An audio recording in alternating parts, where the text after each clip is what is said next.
So in the first house, you have Yod, which is the finger of God, it's called, or destiny. And it's appearing in your first house, which is all to do with your body, your appearance, your personality, how you are coming across to others at this time, and how you are being perceived by others at this time. So it's the physical body as well, your vitality, your energy levels, and so on. The Yod can bring a sort of indicate a fair amount of chaos going on around you. Possibly you feel that there's a lot going on, that you're juggling a lot, and that you have almost no support in what it is you're trying to achieve going forward. And you could just be feeling a bit like you've got to carve your own path, like you've got to make your own way, in your own way, and not taking into account necessarily what other people are doing. So if it's a physical regime, a health regime or a sports regime that you're trying to sort out for yourself, you may need to be doing research and actually looking at things to suit you, and to come up with your own plan about how to handle perhaps a particular area of your health or your body that you're trying to work on to improve something. But you may just feel that you kind of know in yourself, in your own inner self, the way to move forward, and you're going to have to come up with your own plan and move ahead, despite what others may say or what other opinions to the contrary. It can also be that you're coming across in that way. You're coming across as being a bit different from others. You may feel slightly out of step with others. You may be feeling that you're not in the same groove as other people. You're doing your own thing. Basically. And there's a fair element of fate about this as well, whereas, you kind of things are going to be put in your path, which you've just simply got to deal with. And so you may be coming across like that. People are perceiving you like that, that you're making your own way despite whatever else is going on. And you just could feel like things are a little bit, you're all over the place, and you're having to carve your own path. You're actually having to take control and move forward yourself. So, so that could just be how you're feeling currently at the moment. And it's almost like having your own coping mechanism for whatever it is that you're required to do. You may be required to be more physically present in your daily life, active physically, and it can just feel a little bit restrictive at this time. Then in your second house, you have Capricorn. This is a strong earthy sign, and it's appearing in your second house, which is all to do with your income and your money coming in, your values, your self-worth, and property, land, and the environment. So Capricorn is the building sign. It's ruled by Saturn. It's the sign of social progression. It's the sign of ambition, and making use of your resources and your contacts. So you may just make a really good contact when it comes to growing your money. So whether it's an investment or some kind of system where you're going to bring in a really good foundation for yourself. But it's all about that. It's all about creating a really firm foundation for yourself, something that's built to last. This is not about wishy-washy quick money making schemes. This is and it's not about rash purchases. This is about solid building of income and your ownership of things. It's about making good social contacts and using those social contacts, obviously using with integrity. Honoring the people that are going to help you and perhaps give you tips and advice, or just solid leadership. So you're going to be putting systems in place for your money that's coming in, your income. And it's also about self-worth. It's about building yourself up. And you've got to build from a solid foundation, and Capricorn is all about that. There's nothing wishy-washy about them. They set their sights on a goal and they go for it. Okay, then we have in your third house, you have the Sun, the Spirit card.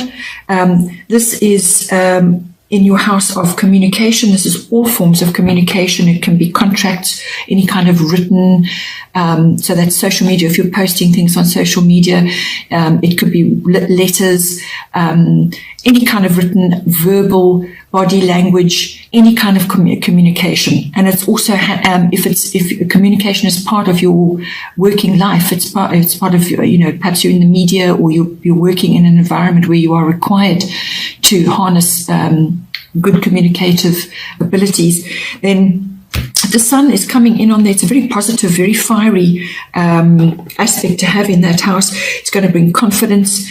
It's going to bring a lot of warmth, and so you're going to be projecting that outwards. But it's a lot of confidence and possibly making changes as well. But it's what you're projecting outward. It's probably going to bring in sort of good times, sort of happiness, sunny times, a lighter outlook, a happier outlook. But it is also you putting your spirit into whatever it is that you are communicating about. So harnessing a really sunny, bright, positive outlook, because by doing that you influence others, and being in the third house, which is the house of communication, you are going to influence others. So make sure that you're harnessing those abilities, those aspects for yourself. And then in the fourth house, we have Saturn return, which is all to do with wisdom, maturity, and responsibility. So you could be, the fourth house is your house of home. It's also to do with your roots, your family, and your ethnic identity. So you could be feeling a little bit restrictive at this time. In those areas of your life, perhaps in your home, perhaps you are actually rebuilding something, or you've taken on something which requires construction, or you're busy building something up, whether it's symbolically or physically. Saturn return is all about building a strong foundation. So if you're trying to create something in your home and it's on a wobbly foundation, Saturn's going to smash it down and you're going to have to start all over again. Or it could just be that you're feeling restricted in your home. Perhaps there are things you want to do and you just simply can't do it. But it's also Saturn is the master of time. So this whatever you're trying to do in your home, it's not going to happen overnight. This is going to be a slow building process, and it's going to require you've got to bring wisdom, you've got to bring maturity, and you've got to bring responsibility in. And there's going to be a fair amount of hard work as well. Saturn is all about that. But the ultimate goal of the influence of Saturn is to make your foundation strong, to build properly, so that you reap the benefits later on. Because if you create a strong foundation and you actually do things properly the first time round, then you receive the joy later of you start to reap the benefits of that, and it brings in a lot of harmony and a lot of pleasure and a lot of stability, and that is what the ultimate goal of Saturn is all about. So you could be also having some things come around again. You may be, because this is a return. So Saturn returns to, two major places in your life twice. And so it brings about circumstances where you've actually got to look carefully at what you're doing and harness the hard work. Actually put your shoulder to the wheel. So if it's to do with, you may be reflecting on issues from your past, your family, your foundation, your roots. You may be reassessing that and actually taking a bit of responsibility or gaining a bit of wisdom in certain areas that possibly are coming around again now for reflection again. And if it's a physical thing with your home, you may be dealing with something from the past or something old that needs to be redone, or foundations need to be laid, but there's some kind of building and restructuring going on. Then in the fifth house, you have Gemini, I think. These are the twins, and it's a twin energy, but it's also a mental energy. And this is coming into your house of children, your house of creativity, having fun, recreation of all sorts, sports, love affairs, romance, gambling, all those sorts of, light-hearted activities. And with Gemini, I think in there, if you have children, if you have twins, well then the correlation is obvious. But if you are perhaps wanting to conceive, you may conceive twins, or possibly it may be just harnessing the curious nature of children. So if you have children, you may have to harness that for yourself, actually bring that into how you're relating to them. Gemini is an air sign. Traditionally, it's ruled by Mercury. So that's all mental things, all mental faculties, quick wit, curious about everything, media, electronics, all of that. It's all about being out there, being attached to many different things happening at once. It's a lot of quick changes, lots of surface things going on. It's not deep. This is not deep. This is about being curious and interested in everything that's going on around you, the media, and literally airwaves, what is going on in your environment. If you've got children, you may find they get bored easily. And so you're going to have to sort of approach your children in that way, and bring out and have a bit of a sense of humor and be a bit more progressive when it comes to technology and so on. And also just communicate. This is all about communicating with your children and so on. If you're dealing with, if you've got a creative project or you are in the creative field, then Gemini, it harnesses all the things I've just mentioned. It's all about the media, communication of all sorts, technological stuff, electronics. And you may have to if you're working on a creative project, you may have to bring that into your life or actually boost it in some way. And you may need to get your message out about what it is that you're actually creating and doing. And it's all about communication, so it covers all of that. And if it's a love affair, it's lighthearted, having fun, as I said, curious energy, getting out and about, socializing, all of those things. And you may even be attracting a Gemini person into your life, so they may be exhibiting all of those characteristics. And then in the sixth house we have Leo, which is I will. This is it's ruled by Leo is ruled by the sun, and so therefore very confident, outgoing, ambitious, creative sign. And this is falling in your sixth house, which is your house of work, workplace, your colleagues, and your work projects that you're busy with. It's also the house of health and diet and your pets. So you may be getting a sort of a pet which is exhibiting Leo qualities, if you want to call it that, or it could be that you need to look at a health issue. Leo rules the heart, everything to do with the heart and the circulatory system, so there may be something coming up there for you. Or it could just be that you need to bring the Leo qualities into your daily work life.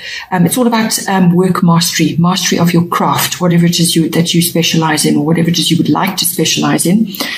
Coming in, that's Leo, which is, as I said, a sunny, confident, outgoing, ambitious sign, very creative, loves to be the center of attention, popular, and you may be asked to bring that into your work project, or you may have the spotlight on you. You may be the center of attention in whatever it is that you're doing, and handle that with grace and care, and be open and be enjoy that if it's coming to you. Or it could be that you may be having Leo type people in your work environment, and so they'll be exhibiting all those qualities, and you can learn from that. And that is important for all of us, to learn from our colleagues what they bring in, their energy that they bring in. So you may be having somebody coming in who is larger than life, who loves to be the center of attention, and will get things done, but also they may also be overly Leo-like, which can sometimes be quite arrogant and attention-seeking. Then in the seventh house, you have Venus, I love. So beautiful sign to be a planet to be having in your 7th house, which is the house of relationships. This is the house of personal one-on-one relationships, committed relationships, partners, and that can be love or business. And this is very close partnerships or relationships that you have. And with Venus appearing in there, that's a wonderful thing to be having in there. You may be falling in love. You may be meeting somebody which is going to resonate with Venus for you. So it's going to be a very loving and very beautiful thing to be happening in your relationships. Or you could just be attracting somebody who is quite Venus-like. It's about falling in love, and it's about spreading love. So if you are dealing with, in your close relationships, if you don't have a particular partner, then make sure that you're bringing the qualities of Venus into your close relationships. Venus also rules, if it's a business situation that you're going into, Venus rules cosmetics, fashion, perfumes and oils and things like that, and anything beautiful, art. So art galleries, artworks, beautiful works of art, sculptures, things like that. Venus also is, the other side of Venus is money. Venus brings abundance in. It can bring windfalls. It can bring abundance of all kinds. So the money is the other aspect of it, but it's the main thing is love. And actually, once you project love and you bring that into your relationships or this particular sphere I'm talking about, then once you do that, you actually, if you're radiating the qualities of Venus, then you start to attract that back to you as well. So if you are falling in love, enjoy. Then we have in the 8th house, we have solar eclipse, which is revolution. This could be following on from, if you are entering into a lovely relationship here, the 8th house follows on from that, because if it's a really serious close relationship, which this normally indicates, then this may indicate commitment, further commitment. And the 8th house deals with shared resources between committed partners. So whether it's a business or a love partner. And solar eclipse revolution is quick change, and revolution speaks for itself. So you may be going through some revolution of your joint finances, or you may be entering into that now, and it's going to require you to have a really long, hard look at how you have been living and how you have been operating up to now, and how are you going to move forward. But it's maybe pressed upon you to make a quick decision and actually go forward on that. But you're going to have to relook, actually look at how things have been working and change it around. And it's a very sunny, fiery energy, so things may be very quick, things may be very sudden for you.